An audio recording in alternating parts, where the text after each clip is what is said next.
Assalamualaikum warahmatullahi wabarakatuh. Sebelumnya perkenalkan, nama saya Fani Zulhendra, NIM 18060058. Baiklah, di sini saya akan mencoba melanjutkan materi dari kelompok kami yang telah dijelaskan oleh teman saya tadi, Muhammad Hafiz. Materi yang akan saya jelaskan yaitu pengelolaan sumber daya alam dan agenda pembangunan pertanian masa depan.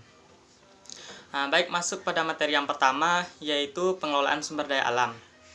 Sebagaimana kita ketahui bahwa sumber daya alam itu sendiri merupakan semua komponen yang terdapat pada alam sekitar yang dapat kita gunakan untuk memenuhi kebutuhan hidup dan meningkatkan tingkat kesejahteraan hidup. Sumber daya alam itu sendiri memiliki karakteristik yang berbeda-beda, baik itu berdasarkan jenis-jenis sumber daya alam, berdasarkan sifat pembaharuannya, dan berdasarkan kepada penggunaannya. Sumber daya alam itu sendiri akan benar-benar berguna apabila di dalam penggunaannya itu menyangkut kepada kebutuhan dari manusia. Sebab pengelolaan sumber daya alam yang tidak menyangkut kepada kebutuhan manusia, di samping akan merusak kelestarian lingkungan, juga akan menyebabkan bumerang bagi manusia itu sendiri. Maka oleh sebab itu, di dalam pengelolaan sumber daya alam haruslah berdasarkan kepada prinsip berwawasan lingkungan dan berkelanjutan. Berwawasan lingkungan yang artinya dalam pengelolaan sumber daya alam harus tetap menjaga kelestarian lingkungan dan tidak merusak lingkungan. Sedangkan berkelanjutan yang artinya di dalam pengelolaan sumber daya alam haruslah dilakukan secara terus-menerus. Cara pengelolaan sumber daya alam yang dapat dipertanggungjawabkan yang pertama, yaitu haruslah selektif. Dalam pengelolaan sumber daya alam kita harus dapat memilih atau mengklasifikasikan mana yang bisa kita kelola dan mana yang tidak. Begitupun sebagai contoh, jika kita ingin mengelola hasil hutan, misalnya kita ingin menebang pohon, kita haruslah memilih pohon mana yang bisa kita tebang. Misalnya ukurannya harus besar-besar atau usianya harus lebih dari 10 tahun.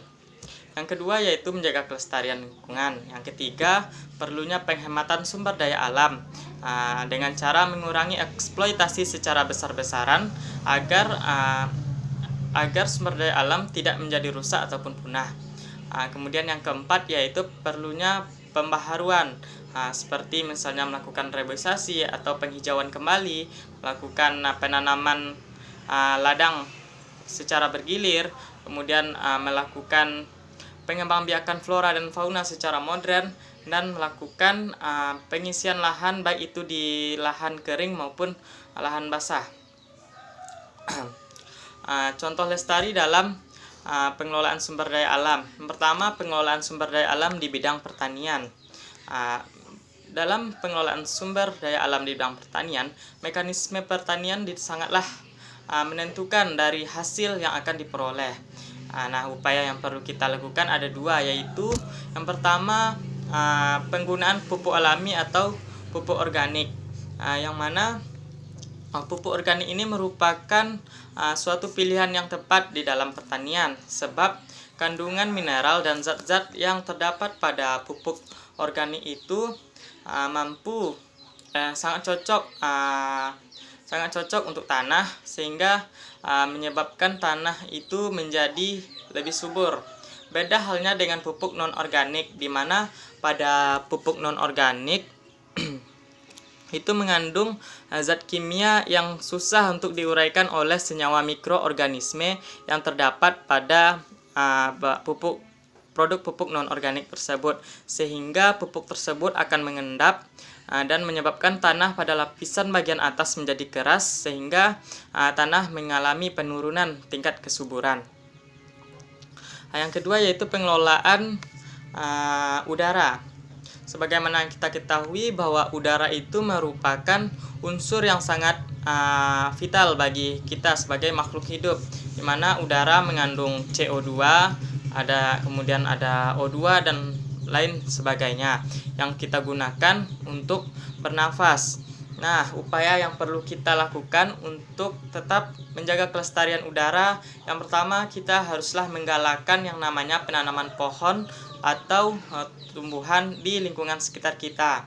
Hal ini bertujuan dengan adanya penanaman tersebut karena pohon tersebut memiliki fungsi yang sangat baik bagi kita manusia, di mana pohon tersebut dapat menyerap gas-gas yang berbahaya dihirup oleh manusia, seperti misalnya CO2. Yang kemudian CO2 tersebut akan diolah oleh tumbuhan melalui proses fotosintesis yang kemudian menghasilkan yang namanya senyawa O2, dan pada senyawa O2 yang biasa kita sebut dengan oksigen tersebutlah yang menjadi unsur senyawa O2 itulah yang kemudian kita hirup atau untuk bernafas. Nah, selain itu tumbuhan juga mampu mengeluarkan uap air, sehingga dalam hal ini kelembaban udara akan tetap terjaga. Nah, yang ketiga yaitu pengelolaan hutan. Sebagaimana yang kita ketahui bahwa hutan merupakan sumber cadangan oksigen terbesar di dunia. Maka oleh sebab itu kita perlu mengupayakan agar kelestarian hutan harus tetap terjaga. Nah, upaya yang perlu kita lakukan yang pertama yaitu menggalakkan penanaman pohon atau reboisasi pada hutan-hutan yang sudah gundul, kemudian mengupayakan pengurangan emisi atau gas-gas sisa pembakaran, kemudian mengurangi atau menghindari pemakaian gas kimia yang dapat merusak lapisan ozon pada atmosfer, seperti kita lebih mengurangi pemakaian AC atau kulkas, yang mana AC dan kulkas tersebut mengandung gas freon yang dapat merusak lapisan ozon pada atmosfer. Kemudian yang selanjutnya yaitu pengelolaan laut dan pantai.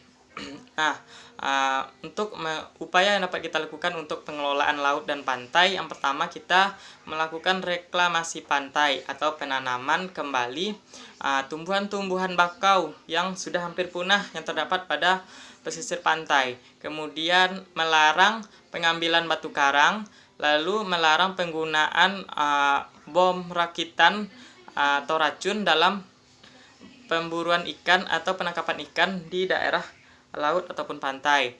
Nah, yang kelima yaitu pengelolaan. Kemudian masuk kepada materi yang selanjutnya yaitu agenda pembangunan pertanian masa depan. Pertanian merupakan suatu sektor yang sangat penting dalam perekonomian Indonesia karena pertanian tersebut bisa membantu dalam pembentukan PDB nasional, kemudian penyerapan tenaga kerja, penyediaan pangan, kemudian penghasil devisa, dan tempat bergantung sebagian besar masyarakat Indonesia karena masyarakat Indonesia rata-rata merupakan mayoritas pekerjaannya itu sebagai petani. Tujuan pembangunan pertanian yaitu yang pertama meningkatkan produksi pangan menuju swasembada karbohidrat non-terigu, serta juga mampu diharapkan bisa meningkatkan gizi masyarakat, baik itu dalam penyediaan protein, lemak, vitamin, dan juga mineral yang dibutuhkan oleh masyarakat. Kemudian meningkatkan kesejahteraan hidup petani dengan menyediakan lapangan pekerjaan, sehingga masyarakat di daerah pedesaan tidak lagi dihadapkan pada dunia pengangguran. Kemudian meningkatkan ekspor dan mengurangi impor dari hasil pertanian. Kemudian yang terakhir yaitu membantu sektor industri dalam penyediaan bahan-bahan mentah maupun bahan setengah jadi yang lebih dibutuhkan oleh sektor industri tersebut. Baiklah, mungkin hanya itu yang dapat saya sampaikan. Terlebih dan kurang saya mohon maaf. Saya akhiri dengan wabillahi taufik walhidayah. Wassalamualaikum warahmatullahi wabarakatuh.